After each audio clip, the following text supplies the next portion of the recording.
ఇక్కడ విజయసాయిరెడ్డి గారి లైన్ ఎందుకో మార్చుకున్నారు. ఇక్కడ పవన్ కళ్యాణ్ గారికి పవన్ కళ్యాణ్ గారు మంచి స్నేహితులని, ఎప్పుడు నేను ఆయన ఎప్పుడు ఏ మాట విమర్శించలేదని, ఏదన్నా అనాల్సి వచ్చినా అది రాజకీయానికి సంబంధించిన ఒక చిన్న మాటే తప్పితే ఎక్కడా కూడా నేను పవన్ కళ్యాణ్ గారిని విమర్శించలేదు అని ఆయన పవన్ కళ్యాణ్ గారి మీద ఉన్న ప్రేమని, ఆయన స్నేహాన్ని చూయించుకునే ప్రయత్నం చేశారు. గతంలో కూడా ఒకసారి అదే విధంగా మాట్లాడారు. పార్టీ నుంచి బయటకు వెళ్ళేటప్పుడు మీడియా మిత్రులు అడిగిన ప్రశ్నలకు ఆయన అదే మాట చెప్పారు. సో ఓవరాల్గా విజయసాయిరెడ్డి గారి ఫ్లాష్ బ్యాక్, విజయసాయిరెడ్డి గారి హిస్టరీ, ఆయన ఇదంతా ఒక ఎత్తు అయితే, ఇప్పుడు వాట్ ఈజ్ విజయసాయిరెడ్డి గారు అంటే, విజయసాయిరెడ్డి గారు అన్న వ్యక్తి పేరు ఇంత పెద్దగా రాజకీయాల్లో చర్చించాల్సిన అవసరం లేదు ఆంధ్రప్రదేశ్ రాజకీయాల్లో అనుకునే వాళ్ళకి మాత్రం అది చాలా తప్పు.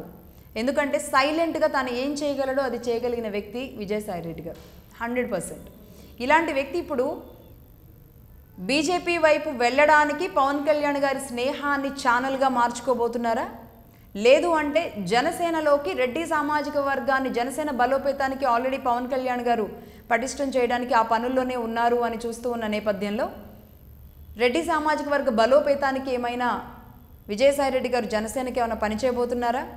ఒకవైపు కమ్మ సామాజిక వర్గంగా కానీ, లేదంటే పవన్ కళ్యాణ్ గారి మిత్రుడిగా, మాజీ స్పీకర్గా కాంగ్రెస్ పార్టీలో పనిచేసిన నాదెండ్ల మనోహర్ గారు ఒకవైపు ఉంటే, ఇంకొక వైపు విజయసాయిరెడ్డి గారు కూడా ఉండి జనసేన పార్టీ బలోపేతానికి ఏమైనా కారణం కాబోతున్నారా?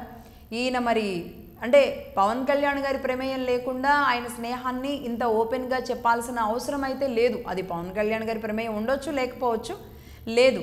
బట్ పవన్ కళ్యాణ్ గారి మీద ఇష్టాన్ని, లేదంటే ఆ స్నేహాన్ని ఆయన చెబుతున్నారు అంటే ఎయిదర్ ఆయన టార్గెట్ ఢిల్లీ సెంట్రల్ బీజేపీ అయినా కావాలి, లేదంటే ఇక్కడ బీజేపీ అన్నా కావాలి, లేదు అంటే జనసేన అన్నా కావాలి.